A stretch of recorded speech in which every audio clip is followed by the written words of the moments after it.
So Love Someone, as you were saying earlier, is such a sweet song, to say the least, with a very powerful message, inspired by your family, of course. So was there a particular experience or moment that sparked this particular song? Was there a particular moment or feeling that sparked the song Love Someone? I don't think there was a particular moment. I think it was like a series of events starting on the 25th of September 2016 with the birth of my daughter, our daughter. And yeah, like first I was just super in love, like with my family. But then as everything started growing, you know, children grow, relationships grow. Like it was pretty tough. We were on tour with an infant, like from she was 5 weeks till she was 6 months through North America and Europe. And suddenly I realized that if I'm not careful, I can lose my family. Like if I work too much, if I'm not attentive enough, if I'm not a good enough father, I'm going to lose all of these amazing things. And so when we started writing this record in September 2017, me and Stefan and Jerm and Reezy, like several of the guys, we were writing this song about, it was basically about where I come from and my mom. And then Jerm twisted it suddenly. It was like, no, if you love someone and you're not afraid to lose them. It was like, okay, game changer. We had to scrap everything and start over. And yeah, me and Stefan finished it more or less in LA, just talking about how we'd never felt like we're feeling now with girlfriends. It was like, I never wanted girlfriends. Like I've had one girlfriend, we have a child now. Like, and I'm afraid of losing all of it. And then I talk to parents who have grown-up kids, and they're like, yeah, it never stops. So yeah. Now I'm just going to be afraid of losing. So how were the extras chosen, or did you have a say in what you wanted this music video to look like? I had almost no influence on this music video. I was sent 3 scripts. 2 of them I was like, okay, Sherlock Holmes, it's a love song. Wow, what a video you're going to make. And number 3 was like, I'm going to drive in a van through Tennessee and Kentucky and ask random people if I can film their love. And I was like, that's the guy, that's my guy. Like when he's filming the girl that kisses her horse, it's like, that is pure. Like it's just a girl and her huge horse, and she loves this horse more than anything. You got the police officer coming home to his kids. You've got like the old mom and dad getting their daughter's name tattooed. Like you've got a couple that like she just said yes to him. No one knows that when they watch the video, but they jump in the water in the beginning of the video. And then I had a stand-in girlfriend and a stand-in baby. I borrowed my A&R's baby, Little River, 4 weeks old. She was excellent on camera. It was good. I like she knew who I was, because otherwise it could be super gnarly with a screaming baby on a camera set. But she was super good.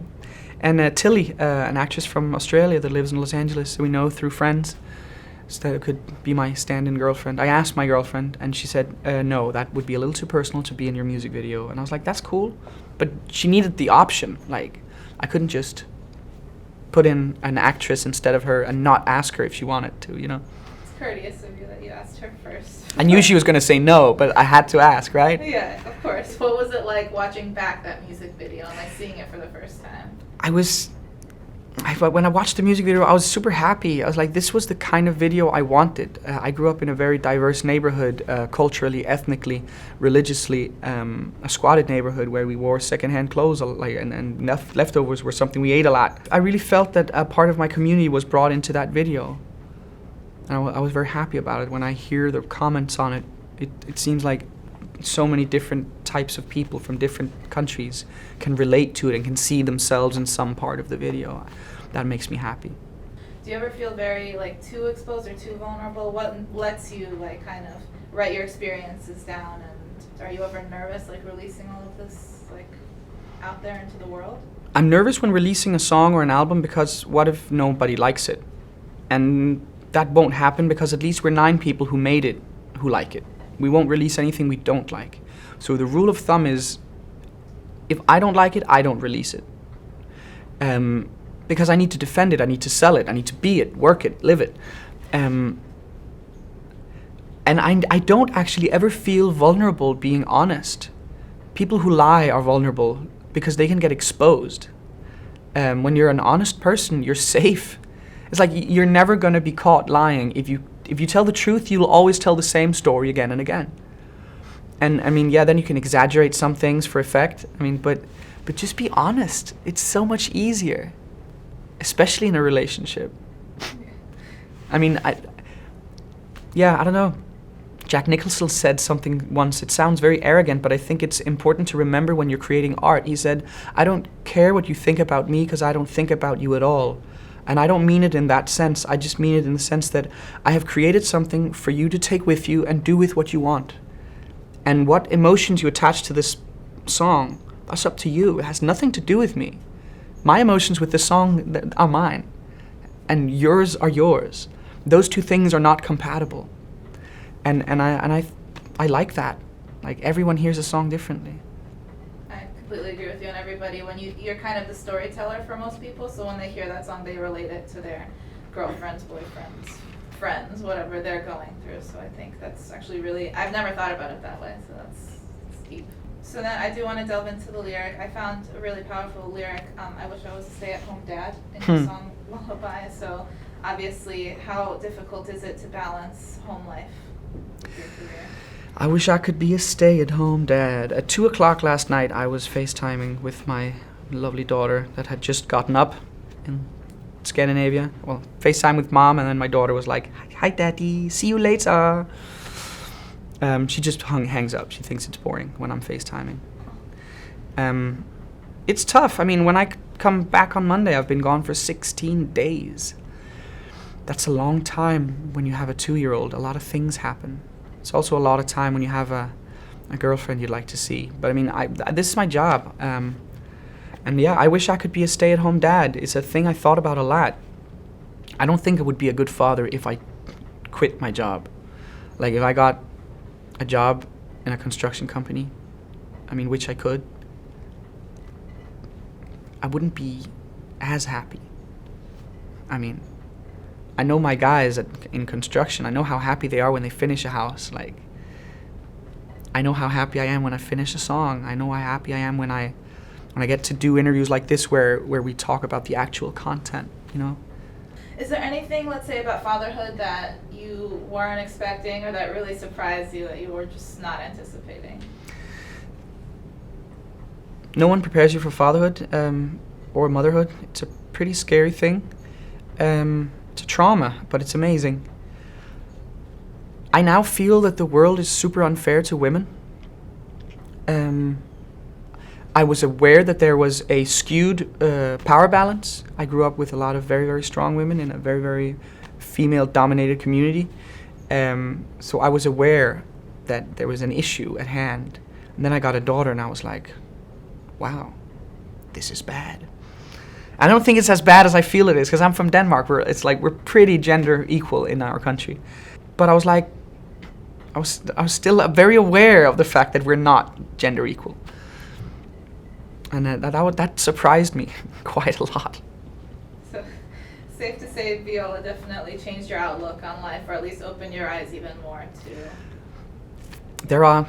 Since I became a father, there are songs I won't sing anymore because of certain words in them. Like, newer rap songs that I won't get into, where it's like my good old Dr. Dre 2001 released in 1999. I'm going to live with the cuss words in that one. But it's like I can't hear the derogatory terms anymore. It's like,